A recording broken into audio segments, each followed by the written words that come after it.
బియ్యం పిండితో కరకరలాడే మురుకులు ఎలా తయారు చేయాలో తెలుసుకుందామండి. దీనికోసం నేను 1 కేజీ బియ్యాన్ని పిండి పట్టించుకున్నానండి. దానిలోనే కేజీ బియ్యానికి 1/2 కేజీ పుట్నాలు మిక్సీలో పౌడర్ చేసుకొని ఆ పౌడర్ కూడా కలుపుకోవాలి. దానిలోనే నువ్వులు, ఓమ, రుచికి సరిపడా కారం, ఉప్పు వేసుకొని బాగా మిక్స్ చేసుకోవాలి. ఇలా బాగా మిక్స్ చేసుకుంటే ఉప్పు, కారం అన్నీ బాగా కలుస్తాయండి. దీనిలో వేడి వాటర్ పోయాల్సిన అవసరం లేదండి. మామూలుగా నార్మల్ వాటర్ తోటి పిండి కలుపుకోవచ్చు.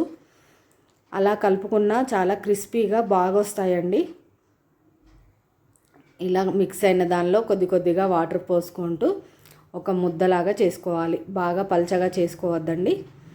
ఈ కన్సిస్టెన్సీలో చేసుకోవాలి. మన మురుకుల గొట్టాలు ఉంటాయి కదా, దానిలో మనం స్టార్ బిళ్ళ తీసుకొని పెట్టుకొని పిండిని ఒక ముద్దలా చేసుకొని ఆ ప్రెస్లో వేసుకొని స్టవ్ వెలిగించి స్టవ్ పైన ముకుడు పెట్టుకొని ఆయిల్ వేసుకోవాలి. ఆయిల్ వేడయ్యాక ఆ కారపూస ప్రెస్ని అలాగే నూనెలో ప్రెస్ చేసుకోవాలి.